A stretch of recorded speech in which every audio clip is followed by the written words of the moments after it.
Okay. So here we are going to discuss about the importance of PIQ and how the PIQ should be analyzed. Okay, you can do it self at your respective place. First of all, please understand that PIQ is holding a very important role in your assessments, right? It is understood that PIQ is a mother document for two techniques. Number one, it is very vital and crucial uh, document for a psychologist, on the basis of which a psychologist will have an idea not only about your background, okay, starting from the place you have lived, how much time you spent, what kind of exposure you had in that area, okay, what are your religion and what kind of socio-economic background you are from, okay, and whether you are having the privilege of being with your parents all this time, right? How many siblings do you have? Okay, what is your economical situation, right? And what are your academics holdings which you are having? During that academics, have you done any extracurricular activities? What kind of personalities it is being shown out of that? Okay, and if you passed out, say last 2 years back, what you have been doing for the last 2 years, right? And on the next page, when we see, it will start with your physical appearance. Okay, what kind of height you are having, with the age, respective height, okay, and your weight. So it gives an idea to a psychologist who never sees you, and he'll frame a picture of yours. So when you are undertaking any kind of action in your dossiers, it is being supported or it is being corroborated by this PI, right? And thereafter, the events which you have been playing, NCC experience, how many games you are playing, okay? And is that you have been believing in the team games because you think that you are going to be a team member. So whether your belief was supporting that have been issue, right? So what kind of extracurricular activities you have gone formally? Okay, what are the position of responsibilities you've been holding from your academic days till date, right? And how many times you experienced the SSB? How many times you were screened in, right? So that is the kind of idea we will gauge from this. Most of the time we are focusing on the adventurous nature of yours in terms of hobbies and the interest, right? Similarly, if we talk about the interviewing officer, he also has got an idea because he is receiving the PIQ document along with your supporting evidences, supporting documents, which probably obviously the psychologist is not getting and he does not require it, right? But for an interviewing officer, because he is not holding any other piece of evidence, but your PIQ as well as being supported by claims, if at all they are there, okay, in terms of certificates, right? So both these assessors are totally relying on PIQ. It forms a very essential document for the assessment. Furthermore, if I take you back, most of you have been experienced, already experienced the SSB.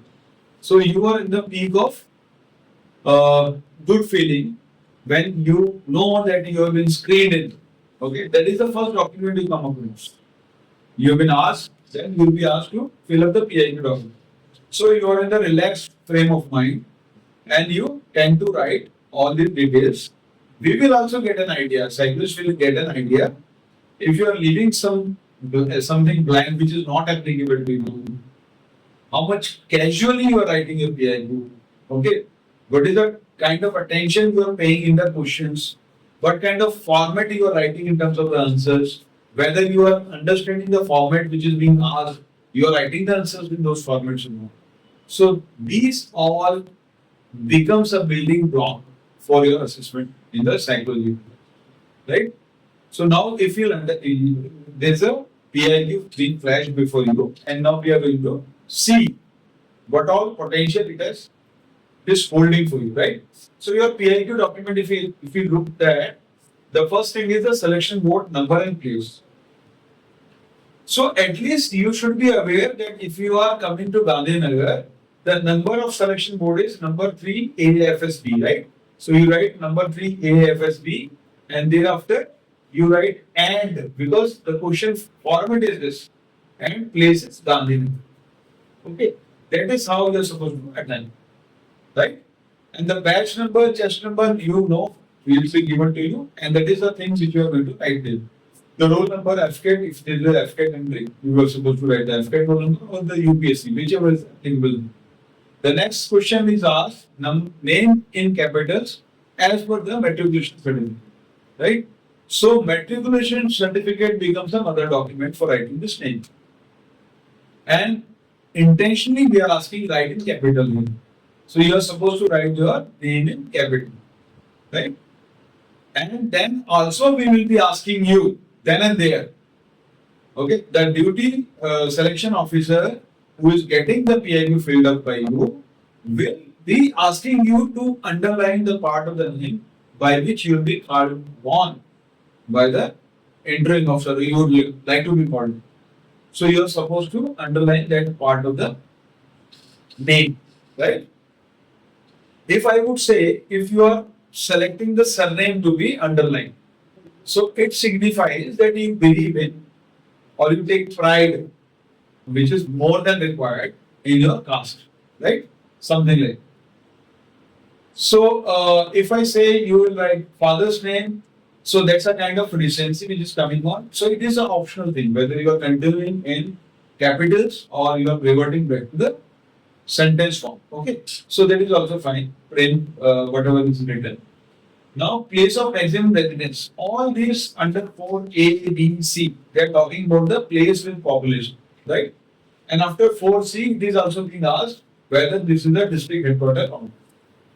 So this paragraph number 4, why it is necessary is, it talks about your maximum place of residence, present place of residence, and the permanent residence. So these all three things will be required and will help us to know whether you are exposed to the resources or not.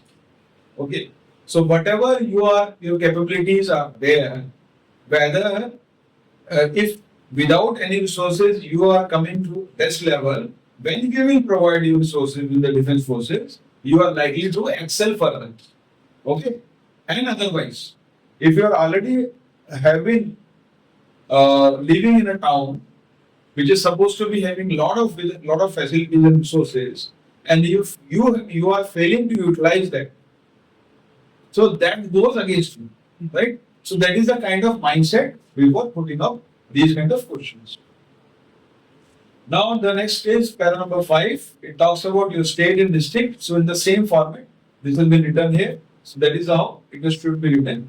Religion is Hinduism or Hindu. Then whether SC, ST and OBC. Most of the candidates will write general. Okay, if they are not belonging to this.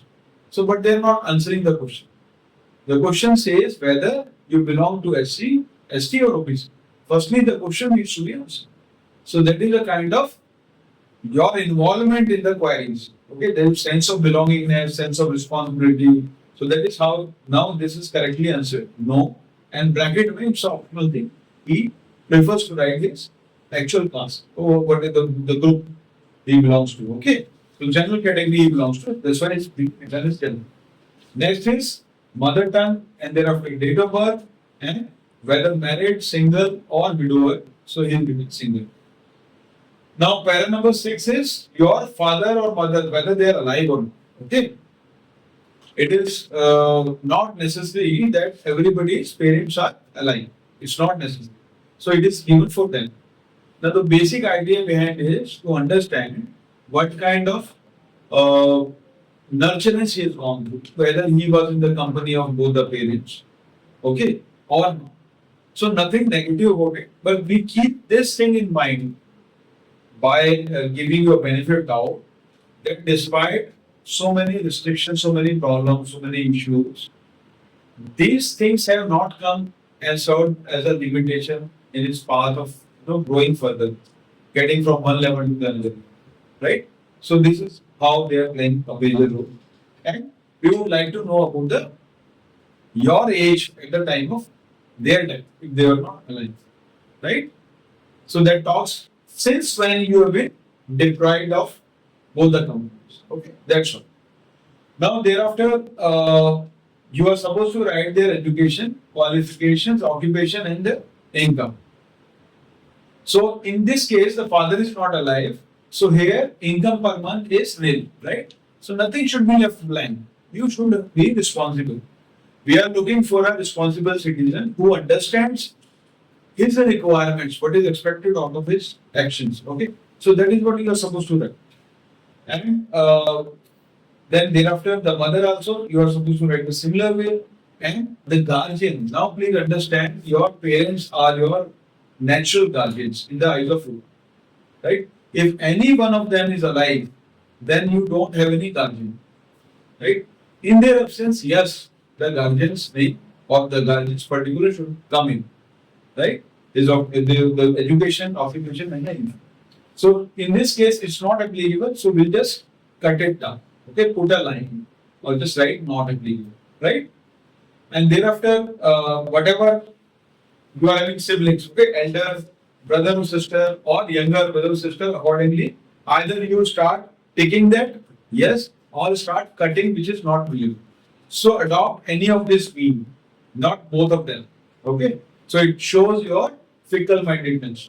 So if you are habitual of taking the correct one, so keep doing that, right? If the remaining columns are not applicable to you, just cut it from down to the top. Okay, they are not valid, they are not applicable. Thereafter, paragraph number 7 talks about your education qualification. Now, under this, you would like to know what you have been doing from 10th, thereafter till now, when you are appearing before the assessment, right? So, your 10th class qualification, from where you, the name of the institution should come, the board should come, and the year when you passed out, right? Then it's written as division and marks percentage. So, you should write division first and marks. You should put and, right? And thereafter, medium of instruction is English, day scholar. Then you must write the outstanding achievements which you are holding, right? So another thing we would see that when you are graduating from 10th to 12th, if there is some drop in your academic achievements. So what could be the reasons? Either the reason is you have got distracted, okay? This is the reason. Or you are engaged in some more meaningful activities which must be sponsored by the institution. So whatever those things are there, please write it before. Okay? So then it will suffice the requirement that since you are engaged in those kind of events which were duly sponsored or recognized by the particular institution, so we will come to know that it is just that you are not able to give full attention to your academics, and that is why probably the marks have declined. But it is not that you have failed to live by or the expectations which is you are holding for getting good marks, or you failing in them, you are casual, okay, you got distracted. So those kind of ideas you will not get, right? We will take into the cognizance and we'll give a benefit of doubt to you. The next thing is the graduation. So under the word which is written as graduation, you must mention what kind of graduation you do. So it is correctly written as BA there, and thereafter the name of the institution will come, the board, university, or the year of passing, and then percentage, same division and percentage will come. The medium instructions, day boarder or day scholar. Why this day boarder and day scholar is very much important? Because we do understand a person if he has been a hostelier, okay, he is into the boarding schools, boarding institute, he stayed in the hostel, he is likely to be more adjusting in the nature, in nature. So, but it is not otherwise. The person, just because he's got the admission nearby the home, he is staying there, so it is fine. But those people who are staying away from home, obviously he has to stay in a hostel, then he is likely to be more socially active, more interactive. So that kind of personality we are corroborating. Okay. Thereafter, PG is not applicable, similarly you should put a line. Right? Next page. This is correctly written, age 24 years and months में लिखा तो you should put and 3 months, 1.74 meters, 67 kg, that is fine. You must mention present occupation and presently income. So that is correctly written, content editor, and what is the money you are. So here the thing should be paid attention is most of the candidates which I am seeing, they are sitting idle at home. Okay. It is in your own favor, own interest that you must look into it, right? If you got a social license to work in the society of graduation, nothing can justify your sitting idle at home, right? Uh, a person who cannot look after his own responsibilities, but is expected out of him at the home, and he sits idle at home, how he can talk about taking shouldering of the responsibility at the bigger level, that is to the national level. So that itself becomes a point. So if you are sitting idle, please do not do so. Start working. Okay. So that is what is required. Now talking about the NCC training. So if it is applicable, you are supposed to write. And if you are having holding a C certificate, you must write the highest certificate. It is obvious you cannot come onto that stage without clearing A and B. So it's in place of writing A, B, C, write C certificate. The highest one which you are holding, right? If you are not having any experience of NCC, it does not make any difference, right? Now, para 11 is very important. From here, we'll come to know that how much you are involved in the team activity, okay, events, group events. So, a person who has been participative in the team games is more likely to believe in the team. Simple as that, right? Here, even if you have played some game casually, you must make a mention. It is not necessary that you should write only those games which is not recognized, which are formally recognized, or you have got a certificate of participation. That is at all not required. Okay? If that is there, well and good. If you do know some games which you have been playing casually, okay, just to make yourself physically active, physically fit, and you believe that the games are required, so that is fine. Even without the certificates, they will do. Okay. Thereafter, how is the interest on those things, those areas which you perceive or which you pursue by giving the time, okay, focusing on the events, and regularly you're quite regular in those activities. They are called as hobbies. Those things, those areas which you are holding an interest, but you pursue those kind of activities only during when the time permits, okay, or one or time you are having, when it comes as an opportunity, you are going to take on those actions, those kind of activities. They are called as your interest. You are holding an interest in that particular. So we would look forward for the candidates who are adventurous in nature. Okay, so all these things will come to know from here. So if you are writing some of the activities, you should be inquisitive. You should be holding an inquiring attitude to know more and more what kind of skill level you are holding in that particular activity, right? So you should know the activity, and it should appear that your interest resides in that.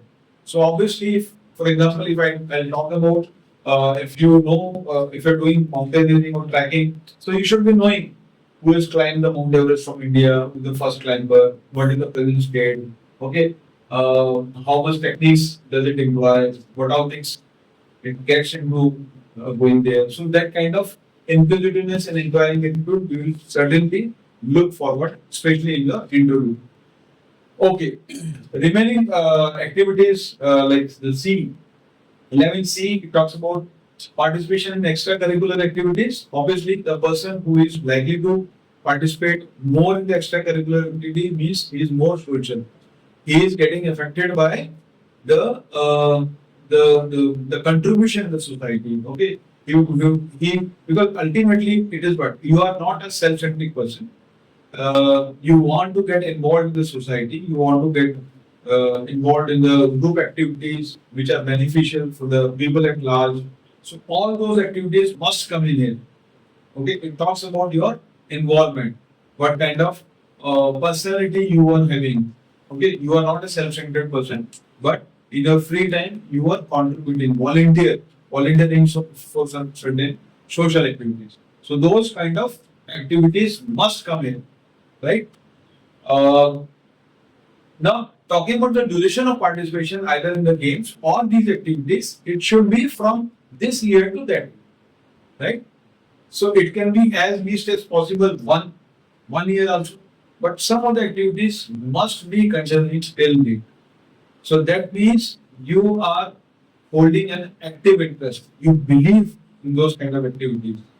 You give your heart and soul in those activities, and you are original. Okay, it is not that you are trying to buy some brownie points, so you want to be productive. Then I've been very active like that.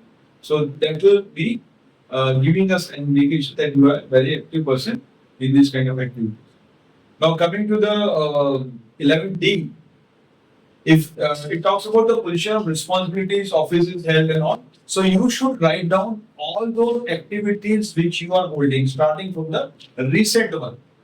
Okay, in the order from the recent one to the past. Okay, so that you are aware.